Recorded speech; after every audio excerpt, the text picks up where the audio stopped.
Start कर दिया था, सर्कुलर मोशन, ठीक है। कैसे एंगुलर डिस्प्लेसमेंट निकलता है, क्या एंगुलर वेलोसिटी होती है, थीटा अपॉन टी या D theta upon d T. फिर एक एंगुलर एक्सेलरेशन होता है, या तो ऐसे निकालो omega minus omega naught upon T, या फिर एक ये भी होता है D omega upon d T, थोड़ा रिवीजन की तरह होता है। फिर आपको ये भी बताया था कि ओमेगा 2 पाई बाई टी भी होता है, theta upon T D theta upon T 2 pi by T 2 pi new, okay. Alpha angular acceleration, rate of change of angular velocity, ऐसे भी पढ़ सकते हो ये v, और इसमें v equal to are omega और a equal to R alpha. याद करो कल की समरी ही यही है, कल की क्लास की समरी ही यही है, angular displacement, angular velocity, angular acceleration, ठीक है, relation between linear velocity and angular velocity, relation between linear acceleration and angular acceleration. चलिए अब आगे बढ़ते हैं। पहले एक थोड़ा सा फ्रीक्वेंसी पे एक छोटा सा क्लास वर्क है, वो देखिए जो फ्रीक्वेंसी है उसकी यूनिट क्या होती है बेटा, हर्ट्ज या साइकिल पर सेकंड या खाली पर सेकंड। अब यदि आपको फ्रीक्वेंसी, एक एग्जांपल लेते हैं, यदि आपको एक फ्रीक्वेंसी दे रखी है, मान लो 4 रिवॉल्यूशन पर सेकंड, वर्ड समझना, 4 रिवॉल्यूशन पर सेकंड, इसको शॉर्ट में 4 आरपीएस बोल देती है। तो अपने आप बताइए, अच्छा कभी शब्द दे दिया और उन्होंने नहीं बोला कि ये फ्रीक्वेंसी, आप केवल ये दे दिया कि 4 आरपीएस, कि एक पंखा 4 आरपीएस से घूम रहा है, तो रिवॉल्यूशन पर सेकंड, बुद्धि लगाइए, रिवॉल्यूशन पर सेकंड ये फ्रीक्वेंसी ही तो होगी, तो 4 रिवॉल्यूशन पर सेकंड। तो क्वेश्चन ये पूछ लेते हैं कि ओमेगा निकालिए, तो ये तो सिंपल है कि ओमेगा बराबर कम, यहां ओमेगा बराबर 2 पाई न्यू भी होता है, सिंस ओमेगा बराबर 2 पाई न्यू, तो ओमेगा की जगह ओमेगा, 2 की जगह 2, पाई की जगह पाई, और फ्रीक्वेंसी की जगह 4 रख दी, ऐसा यूनिट है ना ये। तो ये हो गया 4 दूनी 8, 8 पाई पर सेकंड या रेडियन पर सेकंड, ये ओमेगा की यूनिट हो गई। लेकिन अब एक चीज सुनिए, मोस्ट ऑफ द सिचुएशन में आपको जो फ्रीक्वेंसी मिलेगी वो पर सेकंड में ना मिलके पर मिनट में मिलेगी। जैसे 120 रिवॉल्यूशन पर मिनट, ध्यान रखना आरपीएम लिखा होगा, आरपीएम, उस आरपीएम को ऐसे पढ़ोगे रिवॉल्यूशन पर मिनट, ये रिवॉल्यूशन पर सेकंड, ये रिवॉल्यूशन पर मिनट। अब उसने पूछा ओमेगा निकालो और ऐसा यूनिट में निकालो, तो आपकी जो पहली जिम्मेदारी है वो है इस मिनट को खत्म करके सेकंड लाना। तो कैसे लाओगे, frequency equal to 120 revolution per minute, यही तो लिख रहा है भाई, इसको मैंने ऐसे लिख दिया 120 revolution per minute.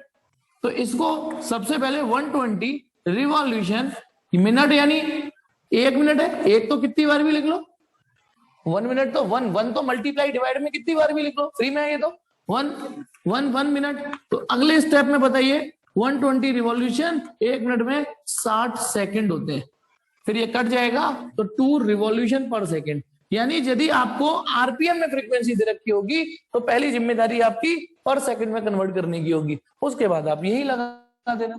Now omega equal to बोलो, now omega equal to 2 pi nu होता है, तो 2 की जगह 2, पाई की जगह पाई, न्यू इक्वल टू 2 आरपीएस 2, तो 2 दूनी 4 पाई रेडियन पर सेकेंड।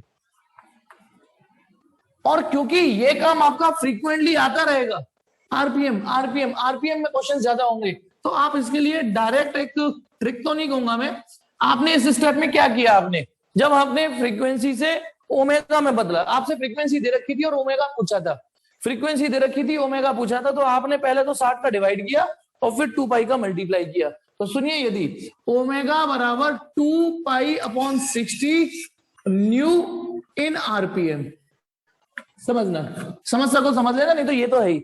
मतलब यदि आपकी फ्रीक्वेंसी आरपीएम में है तो फ्रीक्वेंसी आरपीएम में ही रहने दो और उसको 2 पाई बाई 60 से मल्टीप्लाई कर दो, आपका ओमेगा आ जाएगा। चेक कर लो इसमें, दैट इज चेक करके दिखा देता हूं। ओमेगा बराबर 2 पाई बाई 60 और फ्रीक्वेंसी कितनी थी आरपीएम में, 120 थी है ना आरपीएम में, तो ये 2 बार कट गया, ओमेगा इक्वल टू आ गया 4 पाई रेडियन पर सेकेंड। देखो वही आ रहा है ना, इससे भी आंसर, इससे भी वही आंसर। एक्चुअली यही चीज को ट्रिम करके सस्ते में करके पैक करके बता दिया है, क्योंकि नो डाउट इसमें एक एक स्टेप मैं समझता हूँ समझ में आ गया होगा। अब इस स्टेपों को चुरा लिया है, एक बार हमने इसमें 60 से डिवाइड किया था, तो देखो 60 का डिवाइड हो रहा है, फिर 2 पाई का मल्टीप्लाई किया था तो 2 पाई का मल्टीप्लाई होता है। तो यदि फ्रीक्वेंसी आरपीएम में दे रखी हो, उससे सीधे ओमेगा निकालना हो तो 2 पाई बाई 60। जल्दी से एसएस मार लीजिए बेटा, जल्दी से, टिक टिक 1 2 3 4 आ जाइए। अब आगे बढ़ते हैं। देखिए एक बहुत ही सस्ता वर्जन, बहुत ही सस्ता टॉपिक पढ़ाने जा रहा हूं मैं, और आपको बाकी लगेगा ये तो रिमिक्स आ गया, नेहा कक्कड़ ने किसी गाने को रिमिक्स कर दिया है। बताना, आपने एक डेरिवेशन पढ़ा था, अभी समझ जाओगे आप, बहुत पहले जब मोशन इन स्ट्रेट लाइन था आपका, ठीक है। किसमें फिजिक्स जैसा फील नहीं आ रहा? किसमें फिजिक्स जैसा फील नहीं आ रहा? चलिए अब आ जाइए, सिंस इंस्टेंटेनियस एक्सीलरेशन, बताना इंस्टेंटेनियस एक्सीलरेशन ए बराबर डीवी अपॉन डीटी था, rate of change of velocity. तो यहां से डीवी किसके बराबर आ गया? A DT. एक बकवासी पजल भी पूछी थी अदिति, है ना, Aditi Aditi, DV equal to Aditi, ठीक है। चलिए तो दोनों ओर को इंटीग्रेट किया था, फिर हमने integrating both side, integrating, no doubt जो लोग उस समय थे वो सोच भी रहे होंगे कि अचानक सर को क्या खुजली हुई, ये क्यों करने लगे। इंटीग्रेटिंग बोथ साइड्स, दोनों ओर को इंटीग्रेट कर रहा हूं, डीवी, ठीक है, एडीटी। यहां टाइम की लिमिट चढ़ेंगी, सपोज करो 0 से t तक आपने कोई ऑब्जर्वेशन ऑब्जर्व किया, तो 0वें सेकंड जो वेलोसिटी होगी उसको हमने u बोला हुआ है। या वेलोसिटी की लिमिट चढ़ती है, वेलोसिटी की, याद है ना वेलोसिटी, तो 0वें सेकंड जो वेलोसिटी थी वो u थी और t सेकंड जो थी वो v थी। और जो लोग इस डेरिवेशन पे नहीं थे वो उस वाली वीडियो को देख लो, बहुत कोशिश तो की है मैंने ठीक से समझाने की, तो मैं तो बस इसे रिवाइज करा रहा हूं, करा नहीं रहा हूं कि एक ऐसा डेरिवेशन था। और आपको पता है ना, v बराबर u प्लस एटी, एस बराबर u t plus half a t square, v square बराबर यू स्क्वायर प्लस 2as। इन सब इक्वेशनों को यूज करने के लिए एक शर्त थी, वो शर्त थी acceleration must be constant. Acceleration constant होगा तभी आप इन इक्वेशनों को यूज कर पाओगे। तो बताना यदि एक्सीलरेशन कांस्टेंट है, एक्सीलरेशन कांस्टेंट है तो ये बाहर आ जाएगा ना इंटीग्रेशन से, ये इंटीग्रेशन से बाहर आ जाएगा। कर डालो, इंटीग्रेशन कर डालो, सांप नेवला, ध्यान करो ऐसे भी बताया था, डीवी का integration v, limit u to v, a बाहर आ चुका, केवल dt का इंटीग्रेशन रह गया, dt का इंटीग्रेशन t, लिमिट 0 से t, ठीक। तो अपर लिमिट डालिए, इसमें पहले v में अपर लिमिट v ही डलेगी, माइनस लोअर लिमिट डाल दीजिए u a, फिर अपर लिमिट डाल दीजिए इसमें t, माइनस लोअर लिमिट डाल दीजिए 0। तो आपने v minus u equal to a into t और v बराबर u प्लस ए टी, एक ऐसे करके इक्वेशन डेराइव करी थी, इक्वेशन डेराइव करी थी ऐसे, v बराबर u plus a T. Hopefully कि आपको याद आ गया होगा, आपको याद आ गया होगा कि ऐसी एक इक्वेशन हाँ थी तो सही, और ऐसे ड्राइव करी थी। अब मैं आज क्यों इसे बता रहा हूं? आज बता रहा हूं रीमिक्स, ओ इट्स बादशाह या नेहा कक्कड़, दिखाऊं कैसे? बताइए, कल से हमारे थोड़े कैरेक्टर बदल गए, लीनियर एक्सेलरेशन की जगह एंगुलर एक्सेलरेशन आ गया अल्फा, और वो अल्फा किसके बराबर होता है? D omega upon d T, है ना। देखना बिल्कुल वही किरदार, वही लिरिक्स, वही धुन, वही music, alpha equal to d omega upon d t. तो यहां से देखते चलो, डी ओमेगा किसके बराबर हो गया? अल्फा डी टी, है ना। फिर इसको इंटीग्रेट कर दो दोनों साइड को, integrating both sides, integrating both sides, दोनों साइड्स को इंटीग्रेट कर रहा हूं, तो इधर भी डी ओमेगा का इंटीग्रेशन हो जाएगा, इधर अल्फा डी टी का इंटीग्रेशन हो जाएगा। और यहां भी वही शर्त, यदि अल्फा कांस्टेंट है तो एंगुलर एक्सेलरेशन कांस्टेंट है तो वो बाहर आ जाएगा। यहां टाइम की लिमिट चढ़ेंगी 0 से t, और यहां ओमेगा की, अब ओमेगा की लिमिट क्या होंगी बोलो? जब टाइम 0 था तब एंगुलर वेलोसिटी जो भी हो, सपोज करो ओमेगा नॉट, क्योंकि मैंने यहां इनिशियल एंगुलर वेलोसिटी को ओमेगा नॉट भी बोला हुआ है, और थोड़ी देर के बाद ओमेगा हो जाएगी। समझना बेटा, यहां सिंबल u और v थे, यहां ओमेगा आई और ओमेगा एफ भी लिख सकते हो आपकी इच्छा हो तो। मैंने ओमेगा नॉट और ओमेगा, क्या इंटीग्रेशन होगा? डी ओमेगा का integration omega, limit omega naught to omega, alpha की जगह अल्फा, dt का इंटीग्रेशन t, और लिमिट 0 टू t, लिमिट 0 से t। अब upper limit minus lower limit डालते हैं, इसमें अपर लिमिट डाल दीजिए ओमेगा, माइनस लोअर लिमिट डाल दीजिए ओमेगा नॉट, ओके। अल्फा की जगह अल्फा डाल देते हैं, अब अपर लिमिट फिर डालिए t, फिर लोअर लिमिट डाल दीजिए 0। एक तरीके से अब आप बताइए भाई, वही धुन, वही सुर, वही ताल थे कि नहीं?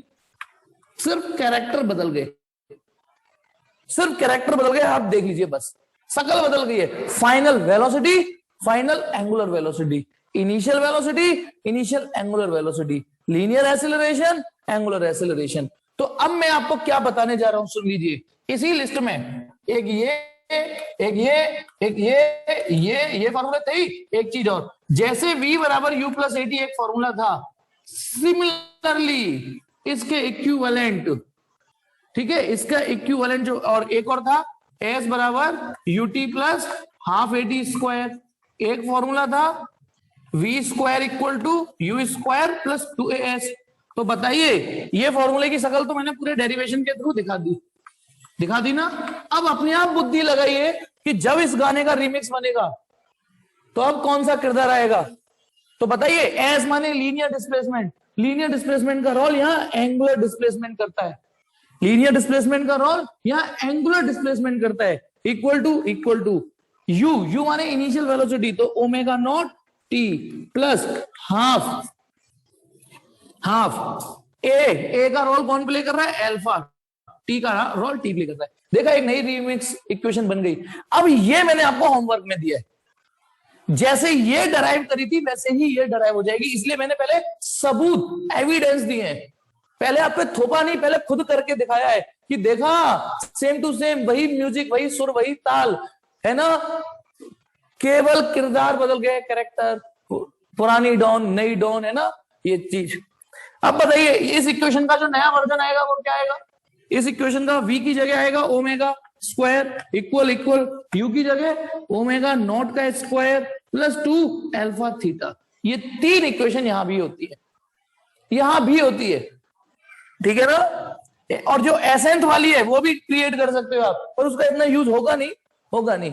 तो जल्दी से इसका एसएस मारना है, एसएस मार लीजिए। इस पर कुछ सवाल करके दिखाता हूं, इन पर कुछ सवाल। अच्छा, इनके लिए जो शर्तें थी, शर्त क्या थी कि जो आपका ए है वो कांस्टेंट होना चाहिए, तो इनके यूज करने की शर्त ये है कि आपका अल्फा कांस्टेंट होना चाहिए, अल्फा कांस्टेंट होना चाहिए। चलिए, अब मैं जो सवाल कराने जा रहा हूं उसमें ना एनसीईआरटी की थोड़ी सी बदतमीजी झेलनी पड़ेगी। एनसीईआरटी, और इवन अभी तो आप 11th में हो, 12th में भी बदतमीजी यार, ये आज तक एनसीईआरटी वाले ओमेगा की यूनिट लगाना नहीं सीख पाए। अब देखिए, जैसे मैं क्वेश्चन करा रहा हूं, आप ना यूनिट से पहचानना, शब्दों से मत पहचानना। अरे मिल जा, तो गुस्सा हो गया, सवाल नहीं मिल रहा।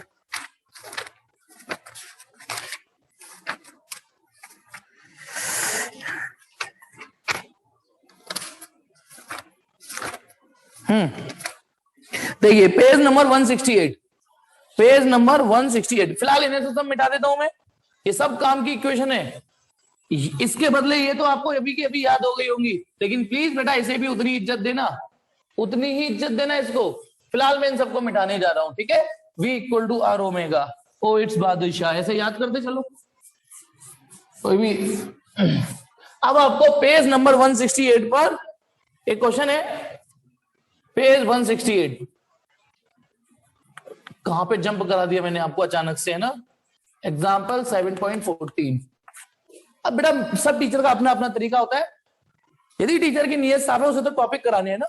अब देखो, जब आप पेज 168 बोलोगे तो ऊपर 7.13 इक्वेशन जो अभी अभी मैंने डिराइव कराई थी वही है। तो जब मैं सर्कुलर मोशन का मुद्दा उठा ही चुका हूं तो फिर मैंने आज ही इसी में ही करा देता हूं मैं हर बार, ठीक है। तो चलिए, क्वेश्चन नंबर 7.14 है, वो क्या कह रहा है, the angular speed of motor wheel. कोई मोटर व्हील है, ठीक है, जैसे आपका पंखा ही मान लीजिए, the angular speed of motor wheel, वो भी मोटर से तो चलता है, बस ब्लेड होते हैं, व्हील ना होके उसमें। The angular speed of motor wheel is increased from 1200 RPM to 3120 RPM in 6 second, नहीं 16 सेकंड। अब बदतमीजी क्या है एनसीईआरटी की, देखो बदतमीजी बताता हूं। द एंगुलर स्पीड, वर्ड क्या बोल रहे हैं, एंगुलर स्पीड, उसकी 1200 आरपीएम से बढ़ के ओमेगा इनिशियल फाइनली कितनी हो गई, 3120 आरपीएम, और ये सब कितनी देर में हुआ है, इन टी इक्वल टू 16 सेकेंड। इसमें बदतमीजी ये है, बदतमीजी जो है कि एंगुलर स्पीड वर्ड यूज किया है और यूनिट फ्रीक्वेंसी की यूज कर दी है। और ये बदतमीजी एनसीईआरटी ने 11th में मोस्टली जगह और 12th में भी कई जगह की है। आरपीएम किसकी यूनिट होती है, फ्रीक्वेंसी की। तो याद रखना, उसके गलत बोलने से हमें गलत नहीं होना, ये ओमेगा नहीं, ये इनिशियल फ्रीक्वेंसी है, ये फाइनल फ्रीक्वेंसी है। आरपीएम फ्रीक्वेंसी की यूनिट होती है। तो बताइए सवाल में इनिशियल न्यू नॉट या सिंपली न्यू आई वो कितनी दे रखी है? 1200 आरपीएम। आप इसे सेकंड में कन्वर्ट करना चाहते हो तो 60 से डिवाइड कर दो फटाफट, ठीक है, या फिर 1 मिनट ये हो गया। और फाइनल फ्रीक्वेंसी न्यू या फाइनल फ्रीक्वेंसी कितनी दे रखी है? 3120 आरपीएम। और ये सब कितनी देर में हुआ है? इन t इक्वल टू 16 सेकंड में। अब उसने पूछा क्या है, पहले लिख लेते हैं। तो व्हाट इज एंगुलर एक्सेलरेशन, पहला तो क्वेश्चन एंगुलर एक्सेलरेशन क्या रहा, और दूसरा how many revolution does the, और ये लिखा हुआ है assuming the acceleration to be uniform, इसको यूनिफॉर्म मानते हुए चलना है। How many revolution does the engine make during this time, इन 16 सेकंड में नंबर ऑफ रिवॉल्यूशन कितने मारे होंगे उसने, नंबर ऑफ रिवॉल्यूशन। अब बेटा इसमें एक दिक्कत क्या रही होगी, नंबर ऑफ रिवॉल्यूशन, क्योंकि जब स्पीड उसकी धीमे धीमे बढ़ती जा रही है ना। सोचो पहले मिनट में उसने 1200 रिवॉल्यूशन मारे, फिर अगले मिनट में थोड़े 1300, 1400, 1500 आरपीएम मारे होंगे, और 16वें सेकंड जाके 3120 आरपीएम मार दिए। तो इसके नंबर ऑफ रिवॉल्यूशन फिक्स तो है नहीं ना। तो उसने ये पूछा है 16 सेकंड में फाइनली कितने रिवॉल्यूशन मार दिए। तो चलिए लेट्स स्टार्ट सॉल्यूशन। आसान सवाल है, सिंस मैं बता चुका हूं अभी कि यदि आपको फ्रीक्वेंसी आरपीएम में दे रखी हो, फ्रीक्वेंसी यदि आरपीएम में दे रखी हो, तो उसमें 2π/60 का मल्टीप्लाई करके ओमेगा निकल आएगा। किसमें? ओमेगा निकल के एक ही बार में आ जाएगा इन रेडियन पर सेकंड में। अभी बताया था ना, आज ही बोनी कराई थी, आज ही, ठीक है, ये बताई थी कि यदि आपकी फ्रीक्वेंसी आरपीएम में, तो उसमें 2π/60 का मल्टीप्लाई करो डायरेक्ट, तो आपका ओमेगा रेडियन पर सेकंड में आ जाएगा। तो चलिए, यदि मुझे ओमेगा नॉट यानी ओमेगा और या ओमेगा इनिशियल निकालनी है, यदि मुझे इनिशियल एंगुलर वेलोसिटी निकालनी है, तो 2π/60 तो इनिशियल रखनी पड़ेगी, वो कितनी है? 1200 है या नहीं? 1200 इनिशियल फ्रीक्वेंसी 1200 है। तो कितना आ गया? 0 से 0 कट गया, 20 दूनी 40, 40 पाई रेडियन पर सेकेंड। फिर आ जाइए, मुझे ओमेगा या आपको ओमेगा एफ अच्छा लगता है वो लिख लीजिए। फिर ये फॉर्मूला प्रयोग करूंगा मैं, 2π/60 फ्रीक्वेंसी इन आरपीएम है ना, वो कितनी है फ्रीक्वेंसी इन आरपीएम? अगली वाली 3120, 0 से 0 काटो, 6 पंजे 30, 6 पंजे 30, 5 6 दूनी 12, 52 आ रहा है ना, 6 पंजे 30 और 6 दूनी 12, 52 दूनी 104, 104 पाई रेडियन पर सेकेंड। ये चीजें समझिए। अब आ जाओ, उसने पूछा है एंगुलर एक्सेलरेशन निकालो। तो सबसे पहले सिंस, पहला सवाल, since v equal to u plus a t, ये तो याद है ना, v बराबर u प्लस एटी, उसका बस चेहरा बदल के final angular velocity equal to initial angular velocity plus alpha t. ये आपको पता है, ये आपको पता है, ये आपको पता है। तो चलिए, तो यहां से सॉल्व कर लीजिए। तो अल्फा कितना हो गया इसी से ही, omega minus omega naught upon T. वैसे आप डायरेक्ट ये फॉर्मूला उठा सकते थे, v minus V upon T, ठीक है।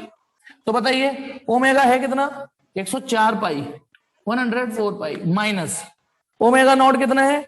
40 पाई, ठीक है, अपॉन टी, टी कितना है? 16 सेकंड। तो ये हो गया 4 64 64, 16 चौका 4 पाई। अच्छा, इसकी यूनिट क्या आएगी अल्फा की? बेटा रेडियन पर सेकंड को एक बार और सेकंड से डिवाइड मार रहे हो आप, तो रेडियन पर सेकंड स्क्वायर आएगी अल्फा की यूनिट। भाई ओमेगा की खुद की यूनिट रेडियन पर सेकंड होती है ना, और अल्फा में ओमेगा के बाद टी से और डिवाइड मारते हैं तो रेडियन पर सेकंड स्क्वायर हो जाएगी। ये तो अल्फा निकाल दिया। अब दूसरा क्वेश्चन उसने क्या पूछा है कि इन 16 सेकंड में, इस 16 सेकंड में धीमी बढ़ती हुई एंगुलर स्पीड एक जैसी भी तो नहीं है, उसने कितने नंबर ऑफ रिवॉल्यूशन मारे होंगे। तो एक काम करते हैं, दूसरी इक्वेशन यूज करते हैं। सिंस थीटा बराबर एस बराबर u t plus half a t square, बोला मैंने कुछ, लिखा कुछ और, इस बार जरूरत के हिसाब से लिखा, क्योंकि चीजें घूम रही हैं, अब घूम रही होती है तो हम इन इक्वेशनों को उठाते हैं। ये भी एक इक्वेशन है, प्रूफ आप घर से करिएगा और सेम टू सेम प्रूफ आएंगे। तो देखते हैं 16 सेकंड में, तो थीटा इक्वल टू इनिशियल कितनी है ओमेगा, इनिशियल ओमेगा कितना है 40 पाई, 40 पाई, और टाइम कितना 16 सेकंड, प्लस हाफ एल्फा है आपका 4 पाई, एल्फा 4 पाई निकला है, और टी स्क्वायर मतलब वही 16 गुणा 16 256। ठीक, तो ये हो गया थीटा इक्वल टू 16 चौका 64 640 पाई प्लस 256 दूनी 512 पाई। ठीक है, तो 640 512 2 5 11 थीटा इक्वल टू आ गया 1152 पाई रेडियन। ठीक है, रेडियन वैसे ऑप्शनल होता है, लिखो लिखो मत लिखो। आपने क्या निकाल लिया, आपने ये निकाल लिया कि जब ये पंखा चल रहा होगा इन 16 सेकंड में इन वैल्यूज के साथ, तो उसका एंगल बन जाएगा, टोटल एंगल इन 16 सेकंड में 1152 पाई ये बना देगा। लेकिन उसने ये तो नहीं पूछा था, उसने पूछा था नंबर ऑफ रिवॉल्यूशन। अब यहां लगाएंगे हम केले वाला मेथड। क्या है केले वाला मेथड? 10 रुपए के इतने केले तो 4 रुपए के कितने केले बताना। यदि आपका एक पंखा, मान लो आपके पंखे में 3 ब्लेड होते हैं, उसमें से 2 ब्लेड तोड़ के फेंक दो, कोई नहीं, एक ही पे फोकस करो। तो जब ब्लेड अपनी जगह लौट के आ जाएगा तो कितना अपनी जगह लौट के आ जाता है, तो एक रिवॉल्यूशन हुआ। और एंगल कितना बनाया उस ब्लेड ने?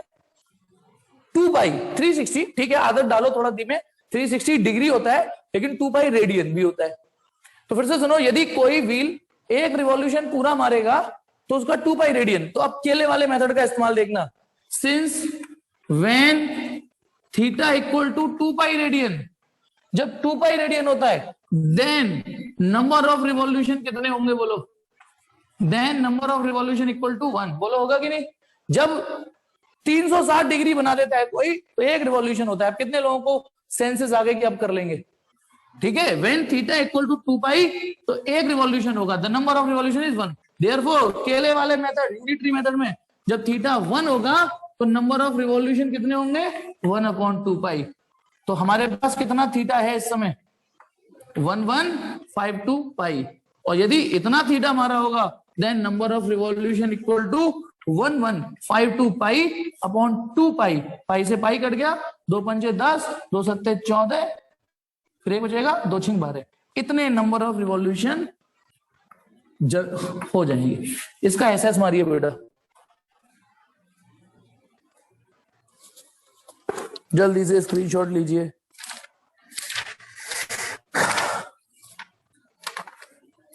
भूल मत जाना बेटा, रोटेशनल मोशन का अभी कुछ पार्ट्स मैंने यहां करा दिया है। अब एक और चीज आपको बता दूं, ऐसे तो डॉट प्रोडक्ट और क्रॉस प्रोडक्ट आपके मोशन इन प्लेन में अब है ही नहीं। अब नहीं है, पहले होते थे। ये डॉट प्रोडक्ट आपका वर्क एनर्जी पावर में डाल रखा है, और ये क्रॉस प्रोडक्ट इस रोटेशन मोशन में डाल रखा है। लेकिन मैं पढ़ा चुका हूं और आप पढ़ चुके हो, एक एक बारीकी के साथ पढ़ा है। जब रोटेशनल मोशन आएगा तब मुझसे उम्मीद मत करना कि मैं इसे दोबारा पढ़ाऊंगा। अब आपको खुद से पढ़ना है, खुद से रिवाइज करना है, वीडियो देख लेना। आपके पास ये ऑप्शन बस एक्स्ट्रा आ गया है ऑनलाइन में। यदि भूल गए होगे तो वीडियो दोबारा देख सकते हो। ठीक है, चलिए, तो ये बात समझ में आई? ठीक है, तो अब आगे थोड़ा सा और आगे बढ़ते हैं, थोड़ा सा और आगे बढ़ते हैं। Circular motion, circular motion, one of the another example of 2 dimensional motion. अब देखिए सर्कुलर मोशन, सपोज करिए मैंने आज हेडिंग डाल दी कि नहीं मैं आज यूनिफॉर्म सर्कुलर मोशन ही पढ़ाऊंगा। मैं यूनिफॉर्म सर्कुलर मोशन ही पढ़ाऊंगा, जिसे कुछ लोग शॉर्ट में UCM शॉर्ट में बोल देते हैं। यूनिफॉर्म सर्कुलर मोशन ही पढ़ाऊंगा। तो देखिए, यूनिफॉर्म सर्कुलर मोशन का मतलब एक तमीज से सर्कुलर मोशन कर रहा है। आपका यदि पंखा चल रहा है तो, और वोल्टेज फ्लक्चुएट नहीं कर रहा है, पंखा भी ठीक है, तो तमीज से चलती है चीजें। आपकी मोटर चल जाती है, तमीज से चलती है, यूनिफॉर्म सर्कुलर मोशन। ठीक है, तो फिलहाल आप यूनिफॉर्म सर्कुलर मोशन को डिस्कस करने मतलब तैयार हो जाओ। अब यदि कोई बंदा ऐसे सर्कुलर मोशन परफॉर्म कर रहा है, ठीक है, ऐसे एरो भी डाल दिए मैंने, यूं कर रहा है, तो बताना जब बंदा यहां आएगा, यहां आएगा, यूनिफॉर्म का मतलब कि जैसे सपोज करो इसका टाइम पीरियड 16 सेकंड है, तो हर 16 सेकंड में उसका एक ही रिवॉल्यूशन पूरा होना चाहिए। ये नहीं कभी 17 सेकंड में कर रहा है, कभी 12 सेकंड में कर रहा है। यूनिफॉर्म का मतलब उसका ओमेगा फिक्स रहना चाहिए, ओमेगा कांस्टेंट होना चाहिए उसका। ये होता है यूनिफॉर्म सर्कुलर मोशन का मतलब। ओमेगा यानी बराबर टाइम। ओमेगा क्या चीज होती है? Theta upon T. बराबर टाइम में बराबर एंगल डिस्क्राइब। जब हम लीनियर मोशन पढ़ते थे तो यूनिफॉर्म लीनियर मोशन की डेफिनेशन क्या थी? इफ अ बॉडी कवर एक ये था v बराबर s अपॉन t। तो if a body cover equal distances in equal interval of time, याद आ रहा है ना? If a body cover equal distance in equal time, equal distances in equal interval of time, then the motion is said to be uniform. Now in uniform circular motion, if a body cover equal angle, traces equal angle in equal interval of time, then motion comes out to be uniform, uniform circular motion. ठीक है, अब लेकिन अब इसमें एक राज की बात है, उस पे से पर्दा उठा रहा हूं मैं। लाख यूनिफॉर्म सर्कुलर मोशन हो, लाख यूनिफॉर्म सर्कुलर मोशन हम बोलते हैं, फिर भी ये एक्सेलरेटेड ही रहेगा। कंफ्यूज्ड है ना? धीमे धीमे ऐसी तो फिजिक्स बढ़ेगी, नॉलेज ऐसी तो बढ़ेगी। लाख यूनिफॉर्म सर्कुलर मोशन है ये, लेकिन फिर भी एक्सेलरेटेड है। अब कंफ्यूज होना स्टार्ट हो, अच्छे बच्चे का कंफ्यूजन होना बनता है। यूनिफॉर्म मोशन और एक्सेलरेशन नहीं सर, यूनिफॉर्म मोशन में तो एक्सेलरेशन 0 था। यूनिफॉर्म मोशन में एक्सेलरेशन 0 तब था जब बंदा स्ट्रेट लाइन में था। चलिए मैं इसको डिस्क्लोज करता हूं क्यों, बताना। जब बंदा यूं घूम रहा है, सपोज करो एक बाइकर है, मौत के कुएं में बाइक चला रहा है, इमेजिन करो गिर्र ऐसे चला रहा है, तो जब वो यहां था तो उसकी वेलोसिटी इधर थी ना, इधर v1। जब वो यहां पहुंच गया तो वेलोसिटी, सोचो बाइक ऐसे हो जाएगी, तो उसकी वेलोसिटी पे डायरेक्शन निकालने के लिए हम टेंजेंट डालते हैं ना, दिस इज v2 है यानी v2। जब इस पॉइंट में पहुंच गया तो वेलोसिटी उधर है। जब वो यहां पहुंच गया तो वेलोसिटी इधर हो गई v3। जब वो यहां आ जाएगा, वेलोसिटी ऐसी कितनी टेंजेंट डाल सकते हैं हम? इनफाइनाइट टेंजेंट डाल सकते हैं, इनफाइनाइट। ठीक है, और हर पल, हर अगली, एक बार बताओ, फील करो, circle is a collection of very very very very very very small straight lines, है कि नहीं? छोटी छोटी छोटी छोटी। अब हर स्ट्रेट लाइन की डायरेक्शन बदल रही है नहीं बदल रही, चेक करो।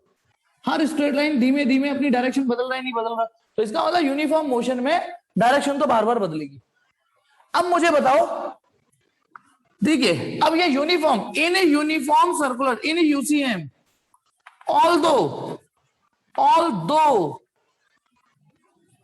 v1 स्पीड v2 स्पीड के बराबर हो, v3 स्पीड, ये स्पीड बराबर हो कांस्टेंट स्पीड, लेकिन but v1 vector v2 vector के बराबर नहीं हो सकता।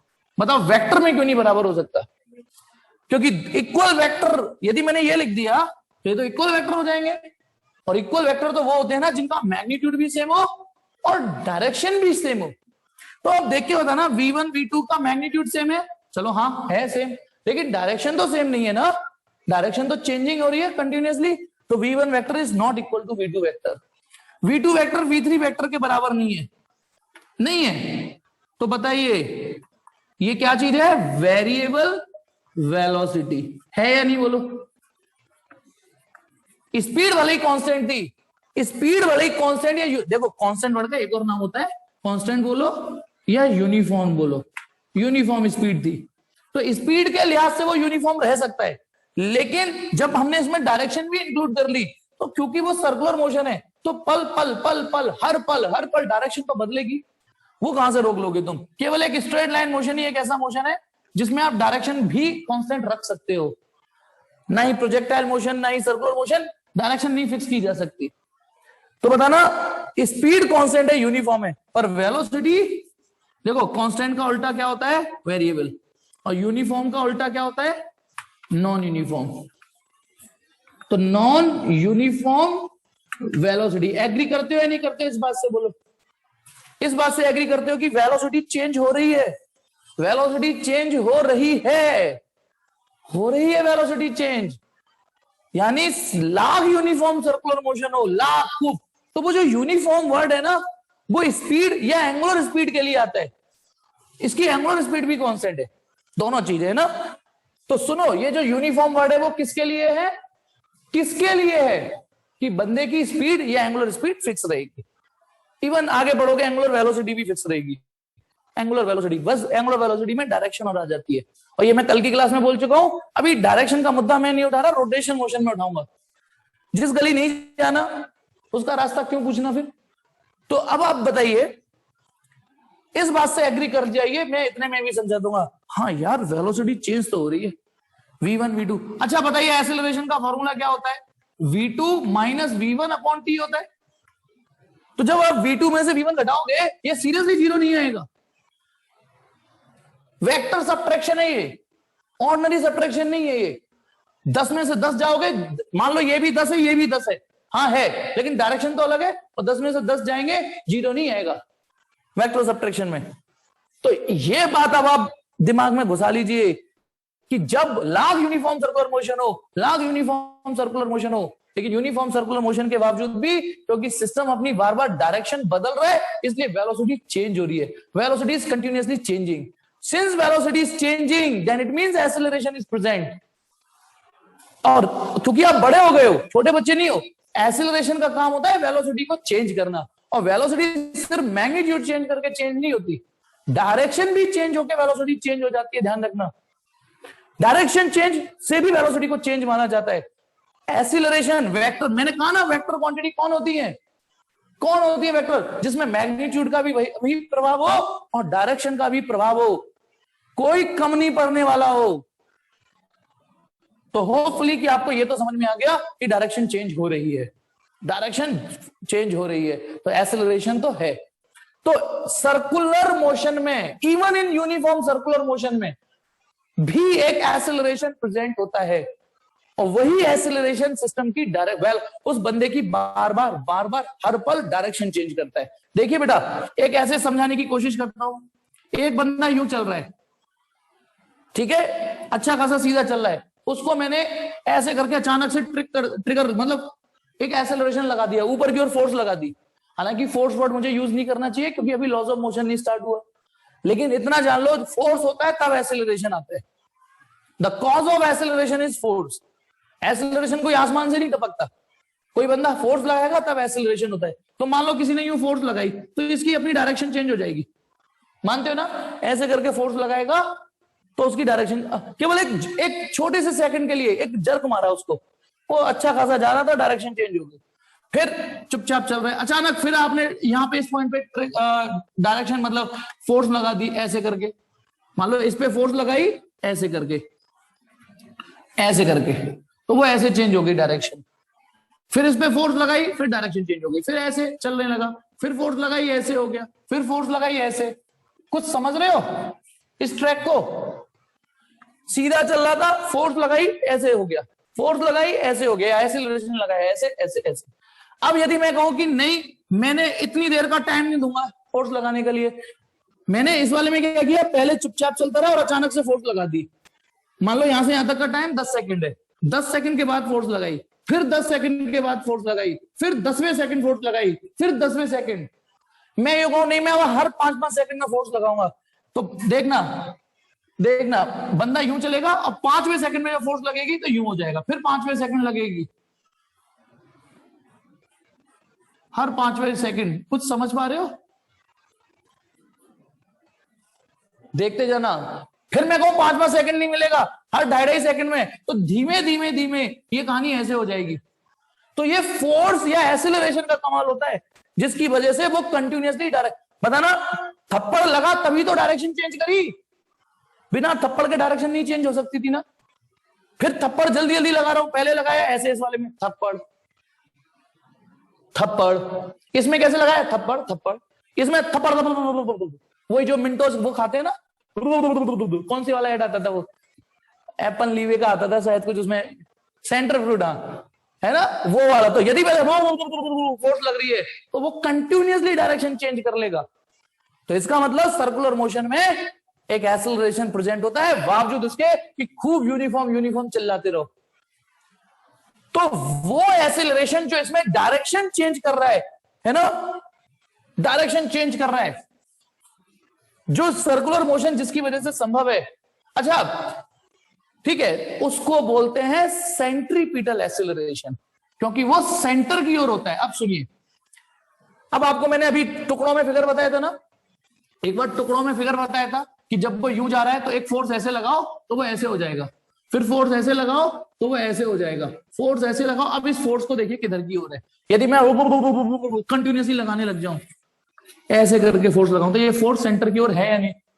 पल पल पल पल लगाता रहूं मैं, बंदा इधर जा रहा है लेकिन फोर्स में इधर लगा है, बंदा इधर जा रहा है फोर्स इधर लगा रहा हो, बंदा इधर जा रहा है फोर्स या एक्सेलरेशन इधर लग रहा है। तो ये जो फोर्स है या ये जो इसकी डायरेक्शन देखिए किधर की ओर है, किधर की ओर है, सब सेंटर की ओर होते हैं। आ जाएगा समझ में, डेरिवेशन कराऊंगा तो फिर प्रूफ के साथ और आएगा। तो बेटा यूनिफॉर्म सर्कुलर मोशन में भी एक एक्सेलरेशन प्रेजेंट होता है और उस एक्सेलरेशन की जिम्मेदारी डायरेक्शन चेंज करने की होती है, मैग्नीट्यूड नहीं चेंज करता। सुनिए बेटा, यदि वेलोसिटी इधर है, दिस इज वेलोसिटी v1, तो एक्सेलरेशन इधर होगा, centripetal acceleration, because this is always toward the centre, तो इसका नाम रख दिया, देखो वेलोसिटी इधर और एक्सेलरेशन AC नाम दे दिया इसका, सेंट्रीपिटल एक्सेलरेशन। क्या नाम दे दिया? AC।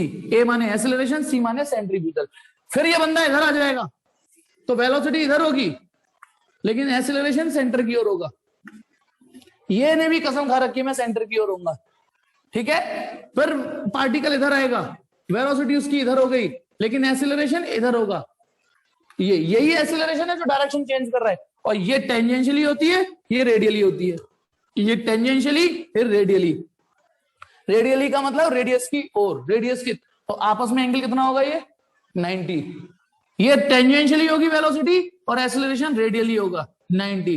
ये टेंजेंशियली होगी, ये रेडियली, यानी टुवर्ड सेंटर। इसका नाम क्या है? Centripetal acceleration. इसकी वैल्यू अभी मैं डेरिवेशन कराऊंगा, टेंशन मत लीजिए, ठीक है। ये मीटिंग अभी बस थोड़ी देर और देख लीजिए। इस सेंट्रीपिटल एक्सेलरेशन का जो मैग्नीट्यूड होता है वो होता है v²/r, v²/r, या v की जगह r ओमेगा रख दो। ध्यान है ना, v = r ओमेगा भी होता है, v = r ओमेगा। तो इसको ऐसे भी लिख सकते हो ओमेगा के टर्म में, सोचो एक r से एक r कट जाएगा, ω²r। तो सेंट्रीपिटल एक्सेलरेशन की जो वैल्यू होती है, ये जो एक्सेलरेशन होता है जिसकी वजह से वेलोसिटी की डायरेक्शन चेंज हो रही है, वेलोसिटी की, यही एक्सेलरेशन है जो ये हरकत करवा रहा है, डायरेक्शन चेंज कर रहा है, ठीक है। तो सेंट्रीपिटल एक्सेलरेशन की जो वैल्यू होती है वो v²/r या ω²r होती है, और ये हमेशा ऑलवेज टुवर्ड सेंटर होता है, ऑलवेज, ऑलवेज टुवर्ड सेंटर, हमेशा सेंटर की ओर होता है। क्योंकि हमेशा सेंटर की ओर होता है इसलिए इसका नाम ही सेंट्रीपिटल पड़ा, सेंटर की ओर हमेशा रहने वाला, सेंटर सीकिंग। अच्छा एक और चीज, वैसे देखा जाए सेंट्रीपिटल एक्सेलरेशन भी बार बार डायरेक्शन चेंज कर रहा है। देखो इस समय वो नीचे की ओर है, इस समय ये ऊपर की ओर है, ठीक है। ये यूज होगा, क्या कह रहे हो? हाँ यूज होगा बिल्कुल। ये रहा सेंटर की ओर, ये देखो वैसे देखोगे तो ये डाउनवर्ड है, ऐसे देखोगे तो ये अपवर्ड है, ऐसे देखोगे तो ये इधर है।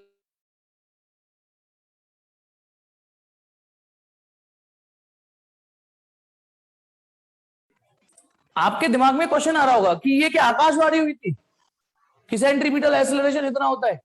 नहीं, डेरिवेशन कराऊंगा मैं उसके बाद, उसमें ये भी निकल के आएगा कि सेंट्रीपिटल एक्सेलरेशन इतना होता है, और ये भी निकल के आएगा कि सेंटर की ओर होता है।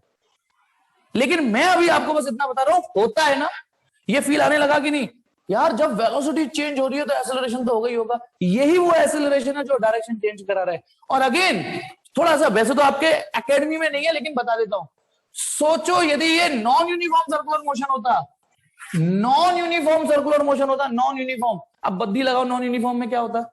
सर्कुलर मोशन तो वो होता ही होता, मतलब इसमें तो सिर्फ वो डायरेक्शन चेंज कर रही है वेलोसिटी अपनी, इसमें वेलोसिटी का मैग्नीट्यूड नहीं चेंज हो रहा। यदि मैं वेलोसिटी के दो टुकड़े कर दूं, देखो वेलोसिटी के दो टुकड़े कर दूं कि वेलोसिटी में मैग्नीट्यूड भी होता है, डायरेक्शन भी होती है। तो इस यूनिफॉर्म मोशन में मैग्नीट्यूड वाला पार्ट क्या है? कांस्टेंट, पर ये डायरेक्शन क्या है? वेरिएबल। दिख रहा है कि नहीं दिख रहा? लेकिन यदि ये नॉन यूनिफॉर्म सर्कुलर मोशन हुआ तो जो वेलोसिटी होगी, जो वेलोसिटी होगी उसका मैग्नीट्यूड, या इसी में लिख देता हूं, यदि मैग्नीट्यूड कांस्टेंट है यानी स्पीड, वेलोसिटी का मैग्नीट्यूड स्पीड कहलाता है। यदि वेलोसिटी की वैल्यू नहीं बदल रही, सिर्फ डायरेक्शन बदल रही है, तो इसको बोलते हैं यूनिफॉर्म सर्कुलर मोशन। क्या बोलते हैं इसको? Uniform circular motion. और यदि ये मैग्नीट्यूड भी वेरिएबल हो और डायरेक्शन भी वेरिएबल हो, डायरेक्शन तो वेरी करेगी करेगी, सर्कुलर मोशन है तो डायरेक्शन तो वेरी करेगी, तो यदि मैग्नीट्यूड भी बदलने लग जाए तो वो नॉन यूनिफॉर्म सर्कुलर मोशन होता है, non UCM, non uniform circular motion. पर ये एकेडमी में इतना डिटेल में नहीं है। उसमें क्या होता है, चलो ये बता देता हूं आपको। उसमें एक टेंजेंशियली ऐसे देखो, उसमें क्या कलेसर होगी समझिए, और कोशिश करता हूं आपको थोड़ा सा कंपटीशन पे ले जाने की। देखिए यदि यूनिफॉर्म सर्कुलर मोशन है यूसीएम है, तो सीन ऐसा होगा, ये रहा सर्कुलर मोशन, ये रही बंदे की वेलोसिटी, ये ही एक्सेलरेशन होगा, बस यही होगा, दिस इज वेलोसिटी वेक्टर। और ये रहा सेंट्रीपिटल एक्सेलरेशन, और इसकी value v square upon r या ओमेगा स्क्वायर आर होगी टुवर्ड सेंटर। इसमें ये होता है बस। इसका काम क्या है, इसका काम क्या है, भगवान ने इसको क्या जिम्मेदारी दी है, to change the direction of velocity, to change या it change the direction of velocity. ठीक है। अब यदि ये नॉन यूनिफॉर्म सर्कुलर मोशन है, नॉन यूनिफॉर्म सर्कुलर मोशन है, तो दो परिस्थितियां आएंगी। देखिए डायरेक्शन तो इसमें भी चेंज, यदि सर्कुलर मोशन है तो डायरेक्शन तो चेंज हो रही है। तो यदि ये वेलोसिटी है, सुनना, ये वेलोसिटी वेक्टर है, मैं ऊपर लिख देता हूं, हाँ ये ऐसे, चलो वेलोसिटी है ये, तो सेंट्रीपिटल एक्सेलरेशन तो होगा ही होगा, यही होगा। वेलोसिटी इधर है मान लो, ठीक है, तो सेंट्रीपिटल एक्सेलरेशन तो बिल्कुल होगा 90 डिग्री पे। इसका काम क्या है बोलो, सेंट्रीपिटल एक्सेलरेशन का काम क्या है, क्या काम है इसका, due to centripetal acceleration the particle is able to change its direction continuously change करता रहता है, ठीक है। लेकिन यदि ये नॉन यूनिफॉर्म सर्कुलर मोशन है, नॉन यूनिफॉर्म, तो सुनिए बिल्कुल सिंपल है, पहले पढ़ चुके हो, उसमें या तो एक्सेलरेशन इधर होगा एक एक्सेलरेशन, या इधर होगा। तुम्हें ध्यान है जब मैंने पहली बार एक्सेलरेशन की बोनी कराई थी तो एक बच्चे को टायर घुमाया था। सुनना, यदि बच्चा टायर घुमा रहा है, इधर ले जा रहा है, टायर घुमा के इधर ले जा रहा है, इधर, अब टायर घूम रहा है इधर और आके वो इधर थप्पड़ मार दे, इधर ही थप्पड़, ये कहलाता है एक्सेलरेशन। तो बताइए टायर की वेलोसिटी पे क्या प्रभाव पड़ेगा। यदि टायर इधर जा रहा है और लड़का इधर ही थप्पड़ मार दे, तो टायर की वेलोसिटी बढ़ जाएगी। तो सुनिए बेटा, यूनिफॉर्म सर्कुलर मोशन में वेलोसिटी इधर है और इधर ही थप्पड़ पड़ जाए, इधर ही, इस एक्सेलरेशन को टेंजेंशियली एक्सेलरेशन बोलते हैं। यदि वेलोसिटी की डायरेक्शन में थप्पड़ पड़ जाए तो ये थप्पड़ इसकी वेलोसिटी को बढ़ा देगा। और यदि वेलोसिटी इधर है और थप्पड़ ए टेंजेंशियली एक्सेलरेशन, थप्पड़ उसकी अपोजिट है, बताना टायर इधर घूम रहा है और थप्पड़ इधर पड़ने लग जाए तो वेलोसिटी को घटा देगा, तो इसको टेंजेंशियली एक्सेलरेशन बोलते हैं। यदि यूनिफॉर्म सर्कुलर मोशन होगा तो सिर्फ ये वाला एक्सेलरेशन मौजूद होगा, v स्क्वायर अपॉन आर, रट लीजिए इसे, तो बहुत काम में आने वाला है, ये कंपटीशन में काम में आएगा। यदि नॉन यूनिफॉर्म सर्कुलर मोशन है तो दो एक्सेलरेशन होंगे, एक ये जो डायरेक्शन चेंज करेगा और एक ये एटी जो मैग्नीट्यूड चेंज करेगा। और यदि ये एटी वेलोसिटी की डायरेक्शन में है तो वेलोसिटी बढ़ा देगा, और यदि ये एटी वेलोसिटी के अपोजिट है तो वेलोसिटी घटा देगा, सिंपल। यदि मैं इसमें से वेलोसिटी वाला एरो हटा दूं थोड़ी देर के लिए वेलोसिटी वाला एरो हटा दूं, तो इस वाले फिगर में एक तो ये सेंट्रीपिटल एक्सेलरेशन टुवर्ड सेंटर और एक ये टेंजेंशियली एक्सेलरेशन लग रहा है, ताकि आपको थोड़ा दिख सके। ये कौन सा एक्सेलरेशन, इसका काम क्या होता है, सर्कुलर मोशन में बंदे की डायरेक्शन को कंटिन्यूअसली चेंज करा के रखना और उसे सर्किल में मूव कराए रखना। और इसका काम क्या होता है, डायरेक्शन चेंज करना। एटी की वैल्यू यहां 0 होती है, यहां एटी 0 होता है, ऐसे समझ लो। एटी माने टेंजेंशियली एक्सेलरेशन, जो वेलोसिटी को धक्का देगा। ये इस वाले फिगर में यदि मैं वेलोसिटी वाला एरो हटा दूं, वेलोसिटी वाला एरो थोड़ी देर के लिए, तो बताना सेंट्रीपिटल एक्सेलरेशन तो सेंटर की ओर होगा, टेंजेंशियली एक्सेलरेशन इधर है, जबकि वेलोसिटी इधर थी, ठीक है। अब आपसे कोई पूछे रिजल्टेंट एक्सेलरेशन निकालो, तो रिजल्टेंट एक्सेलरेशन पैरेललोग्राम लगा के ऐसे निकलेगा, this will be the resultant acceleration. लेकिन इतना तो आपको कंपटीशन में पूछने की जरूरत, रिजल्टेंट एक्सेलरेशन निकालो, ये रिजल्टेंट एक्सेलरेशन हो जाएगा। इसमें रिजल्टेंट के नाम पर एक ही है बस, एटी तो है ही नहीं। ये होता है यूनिफॉर्म सर्कुलर मोशन में और नॉन यूनिफॉर्म में।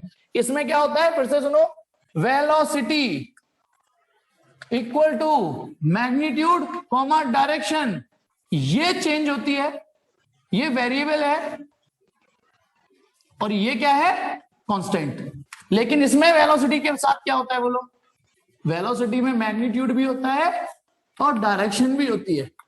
ये भी वेरिएबल है, ये भी वेरिएबल है, दोनों ही वेरिएबल रहते हैं।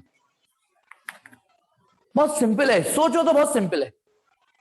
अब आपके दिमाग में जो ज्यादा से ज्यादा रह गया है वो ये कि ये centripetal acceleration v square upon r या ओमेगा स्क्वायर आर निकला, तो निकला कैसे, टुवर्ड सेंटर आया तो आया कैसे। पहले मुझे बताइए यहां तक समझ में आ गया है नहीं। जो डेरिवेशन है ये तो मैं नेक्स्ट क्लास में करा दूंगा, क्योंकि थोड़ा अच्छे से कराऊंगा तो थोड़ा और अच्छी चीजें सीखने को मिलेंगी। लेकिन इसके सवाल कर लेते हैं,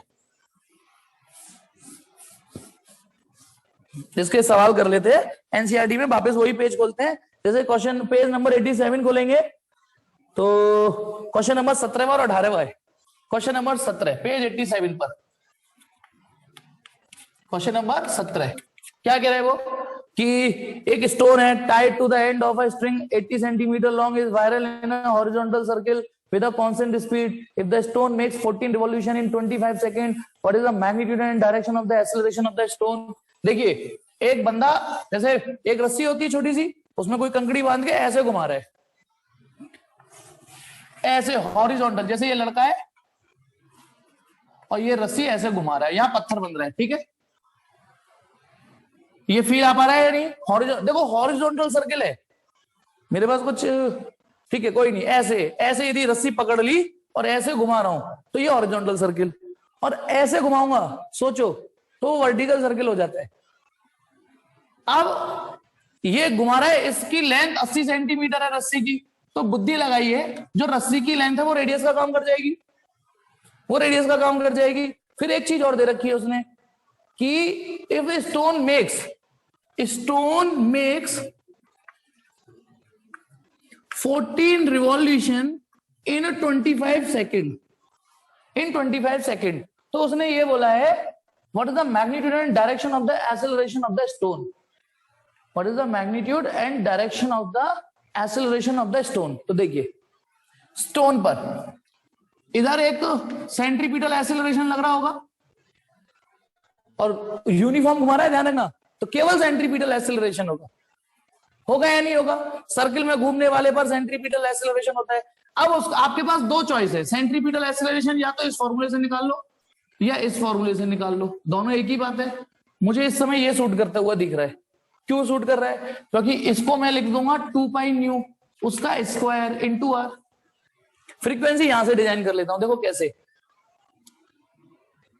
since in 25 second number of revolution कितने हैं बेटा, नंबर ऑफ रिवॉल्यूशन है 40, तो केले वाला therefore in 1 second number of revolution कितने होंगे बोलो, क्या करना है 14/25। गौर से देखो गंगाधरी शक्तिमान है, यही है फ्रीक्वेंसी, दैट इज, बताओ ये फ्रीक्वेंसी क्यों है, ये फ्रीक्वेंसी क्यों बोली मैंने, क्योंकि डेफिनेशन 1 सेकंड में जो रिवॉल्यूशन होते हैं वही फ्रीक्वेंसी होती है ना, ये फ्रीक्वेंसी हो गई। तो बताइए सेंट्रीपिटल एक्सीलरेशन का फॉर्मूला सुनिए, सिंस सेंट्रीपिटल एक्सीलरेशन, अच्छा सी वर्ड नहीं लगाओगे तो भी चलेगा, आप खाली पीछे से लिख देना, ओमेगा स्क्वायर इंटू आर, इसको लिख सकता हूं 2 पाई न्यू, उस पर square into r, 4 pi square frequency का स्क्वायर आर। बेटा आप थोड़ा कैलकुलेटर आप लगाइए, मैंने यहाँ रिकॉर्डिंग रोक लेता हूं और आंसर बताइए आ रहा है नहीं। केवल एक आरुषि ने आंसर दिया और किसी ने नहीं दिया।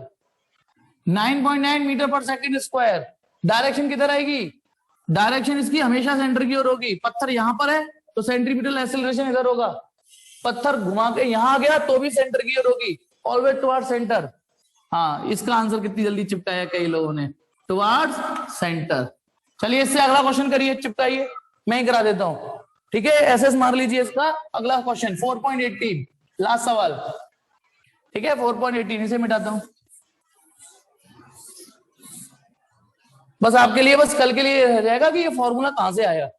तो 18वां क्वेश्चन है, एक एयरक्राफ्ट है एग्जीक्यूटिव हॉरिजॉन्टल लूप, आपने देखा होगा 26 जनवरी 15 अगस्त पे हमारी देश की क्या कहते हैं एयरफोर्स डेमोस्ट्रेट करती है, तो ऐसी एक एयरक्राफ्ट है, एक हॉरिजॉन्टल लूप बना रहा है, रेडियस है 1 किलोमीटर की और with steady speed, steady speed का मतलब uniform circular motion 900 kilometre per hour. ठीक है, तो compare its acceleration with acceleration due to gravity. तो देखो हॉरिजॉन्टल सर्कल बना रहा है वो एयरक्राफ्ट, अब मुझ पे नहीं बनेगा एयरक्राफ्ट, लेकिन फिर भी मैंने ऐसे ऐसे बना दिया, ठीक है, ये एयरक्राफ्ट ऐसे घूम रहा है सर्कल में। अच्छा ये कैसा सर्कल बनाया है मैंने, ये समझना सर्कल, आप कंफ्यूज मत हो जाना सर ये कैसा सर्कल है। यदि मैं सर्कल ऐसे दिखाता हूं तो दिख जाएगा, लेकिन सर्कल यदि मैं हॉरिजॉन्टल रख लूं तो फिर ये दिखाऊंगा कैसे आपको। तो ये ओवल शेप नहीं है, ये सर्किल ही है, ये ओवल शेप नहीं है, ऐसे सर्किल की तरह ही मानना प्लीज, समझ रहे हो, ऐसे बनाने की कोशिश है मेरी। तो अब आप बताइए, जब ये होगा तो इस पर एक सेंट्रीपिटल एक्सेलरेशन होगा, इसकी वेलोसिटी कितनी दे रखी है 900 किलोमीटर पर आवर, इसमें 5/18 का मल्टीप्लाई करो और मेरे को मदद करो, 18 दूनी 36 कुछ होता है, कितनी 250 मीटर पर सेकंड, ये तो 250 मीटर पर सेकंड हो गया, ठीक है। और ये जो रेडियस है अकॉर्डिंग टू क्वेश्चन वो 1 किलोमीटर दिया था ना, तो मीटर में कन्वर्ट करने की जिम्मेदारी हमारी है। तो इसमें मुझे देखो रेडियस भी दे रखी है और वी दे रखा है, तो इसमें मुझे ये वाला फॉर्मूला सुटेबल लग रहा है क्योंकि वी और आर दे रखा है। पिछले वाले में ओमेगा की जुगाड़ बंद की थी तो ओमेगा वाली लगाई। तो बताइए centripetal acceleration v square upon r, v square यानी 250 का स्क्वायर अपॉन रेडियस कितनी है 1000, कितना हो गया ये 25 का तो 625 होता है, फिर ये डबल जीरो हो जाएगा, सही कर रहा हूं ना मैं, नीचे 3 जीरो है, तो सेंट्रीपिटल एक्सेलरेशन आ रहा है 62.5 मीटर पर सेकंड स्क्वायर। फिर इसने एक चुल्ल और कर दिए, उसने बोला है कि कहां गया सवाल, compare the centripetal acceleration with acceleration due to gravity. तो सुनो बेटा, यदि मैं आपसे कहूं कि एसी को ग्रेविटी के साथ कंपेयर करो, एसी अपॉन जी, या ऐसा फॉर्मूला लिख लो, और एसी अपॉन एजी, एसी माने सेंट्रीपिटल एक्सेलरेशन, एजी माने एक्सेलरेशन ड्यू टू ग्रेविटी, एक ही बात है। तो ये आपका आया है 62.5 और ये आएगा आपका बोलो बोलो बोलो 9.8 एक बार, और इसकी कोई यूनिट नहीं आएगी, अब इसकी कोई यूनिट नहीं आएगी, कितना आ रहा है ये 6.4 लिख देता हूं, है ना, 6.38 यानी 6.4, हाँ तो वो सिंगल डिजिट में 6.4। आंसर देखिए इसका बेटा कौन सा है, ये 6.4 आ रहा है, ठीक है। देखो AC अपॉन जी यही तो आ रहा है, उसने बस ये बता दिया है कि सेंट्रीपिटल एक्सेलरेशन 6.4, जी को उधर ले जाओ। देखो आंसर इस फॉर्म में दे रखा है कि सेंट्रीपिटल एक्सेलरेशन इस सवाल में एक्सेलरेशन ड्यू टू ग्रेविटी से 6.4 टाइम्स है। बस अब कल उधार क्या रह गया कि ये आया कहां से फॉर्मूला, ठीक है, कल ही बताऊंगा, थोड़ा लंबा है।